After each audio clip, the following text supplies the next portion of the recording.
That's throughout the rest of the season, but it was a good test for us tonight.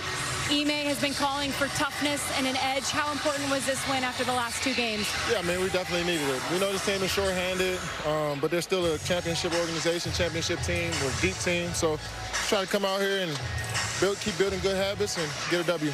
Thanks, KD. Great win. Appreciate it. Dave? Durant back in Oklahoma City, where he played for the Thunder for the first half of his career. Some timely baskets down the stretch as Houston beats Oklahoma City 112-106. For Doris Burke, Katie George, her entire crew, I'm Dave Pash saying so long from Oklahoma City. Thanks for watching ESPN on ABC, home of the NBA Finals. Got one more game tonight, Lakers and Warriors on ABC. Right now we send it back to the studio and Malika. Dave, thank you. All 5 starters for the Houston Rockets scored at least 16 points here and propelled that comeback win. They get it 112-106.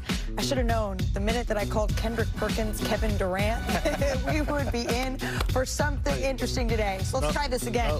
That's KP, not KD. Hey, don't ever make that mistake again. No, I look good. Michael Malone, Brian. I look good. I'm Malika Andrews. Let's dive into this Rockets win, Coach, because at halftime we were talking about how Kevin Durant needed to get the ball a little bit more. He only had 3 shots. What did you like that changed?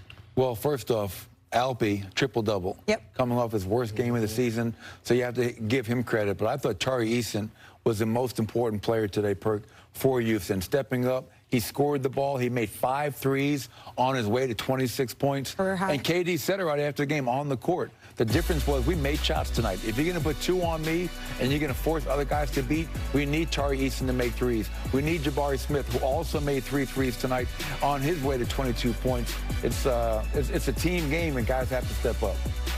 So, you know, we talked a lot about how the Rockets have struggled on offense without their point guard, Fred VanVleet. I felt the loss of Shai Gilgeous-Alexander in this game. Oh, for because sure. We saw the Thunder, who live off of turnovers, and they did early in the game. So many turnovers in this game. You know, the Rockets, especially in a game like this, are really going to need help getting points up there. 27 points off Oklahoma City turnovers. That lifts them up.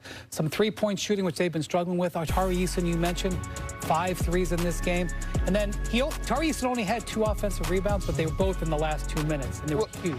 Well, the elephant in the room was Alfred Sengun. After being called out by your coach publicly, we was all eyes were on him. Was he going to be in his feelings? How was he going to respond? He responded in great fashion tonight. And yes, he had the triple-double, but I'm looking at the 3 steals, and I'm looking at the 3 blocks. It wasn't just about the offense. He made it an emphasis to go out there and clean up the glass and play some damn defense. And then when you think about Tari Eason, look, I've been high on this young man. When it comes down to being, you know, having that elite 3-and-D type guy, right? You talk about 6'7", 6'8", could defend multiple positions, but when he's not only taking those shots but making those shots, it opens it up for the Rockets in so many areas, and they just did a better job of taking care of the ball. Now, with that being said, the Thunder, you see why you need SGA and J-Dub. Because, I mean, when it mattered the most, they didn't have nobody to close. I will say this about Tari Eason. So they tried to get a contract extension done with him before the season. He wanted more than the Rockets were willing to give, so they pushed it to the summer. He had some injury problems.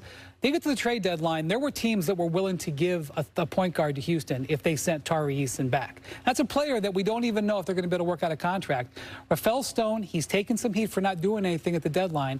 One of the things he didn't do was give up on Tari Eason.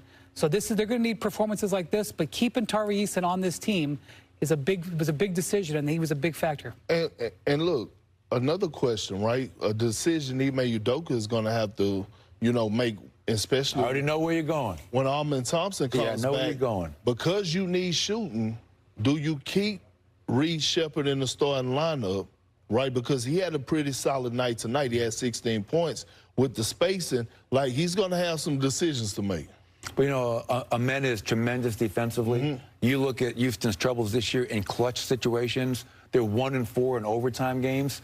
So Ime's got his hands full in terms of how do I employ a great young talent like Amen And offensively, if we're struggling, he may not be able to be on the floor at those times. But I want to go back to what you talked about with the turnovers. Late in the game, you saw OKC trying to get Chet the ball. We don't have Shea. We don't have Jalen. Well, our one big member of the big three is still here. They couldn't get him the ball. They were throwing poor passes, lob passes, and OKC was able to get turnovers and run out off of those. So that was definitely costly in that loss. Look, this is a really strong win for Houston. They had lost 2 in a row at home. I wouldn't say strong. Oh, yes, Perk. They're down 15 points in the first quarter. Yeah, but I wouldn't say. No, they needed this win. Ime Udoka calling out Alper and Şengün. This is a strong win. But I'm just saying, the offense that Houston ran down the stretch, even though they ended up getting a win, did not get me any more confident. Because, you know, they are a top 5 offensive team, which is it's kind of crazy when you watch them play and say, man, they're top 5 offense. But when they get into clutch time, which this game was, they're bottom 10. And so, like, I'm watching them, and there's whole possessions where the ball's not moving. They got some baskets off of offensive rebounds and turnovers. Otherwise, I'm a little worried about that. And look, one more person that we got to make sure we give some props to is Jabari Smith. When he have great games, like he had this double-double, 20-point double-double, 10 rebounds, the Rockets are so much better. Yeah. Like, he elevates them and take them to another notch. And I'm kind of happy that, to be honest with you, I'm kind of happy that our man Thompson wasn't out there, because it was times in that fourth quarter where it seemed like Jabari Smith was actually that go-to guy. They were actually going to him to be a playmaker, and he delivered. Hey, 11 free throws. Yeah. That Jabari got on today. That was really big. Let's get to the OKC side of all of this, because yes, they were missing Shai Gilgeous-Alexander. Yes, they still don't have J-Dub out there. But they now, when you look at the loss column, they have as many losses. They don't stand alone at the top of the tower anymore here, Coach. They have as many losses as the Pistons do. When we started our show today talking about the separation that OKC has and just how great it is with other teams, are you looking around health dependent, feeling like, okay, there are some vulnerabilities here? Oh, there's no doubt. And I think the rest of the NBA feels that more importantly. I mean, you have teams going into Oklahoma City winning on their home court.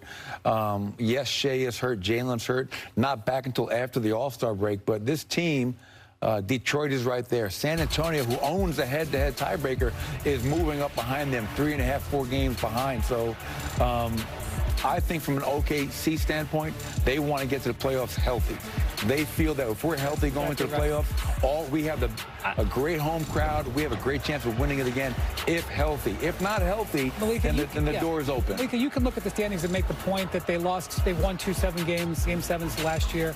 If Shea is healthy, number one, they win this game, with all due respect to Houston. Number two, if Shea is healthy, they're still my overwhelming favorite to repeat. Well, here's the problem. They better make sure he's healthy. They're still my overwhelming favorite to repeat. Well, here's the problem. They better make sure they keep that #1 spot in the Western Conference. Because those game 7s. Yeah, because one could argue if that game 7 last year in that semifinals happened to be in Denver, we might not see Oklahoma as champs. One could argue if that game 7 is in Indiana in the NBA championships, in the NBA Finals, we might not see OKC as the champ. They better find a way to hold on to that #1 spot.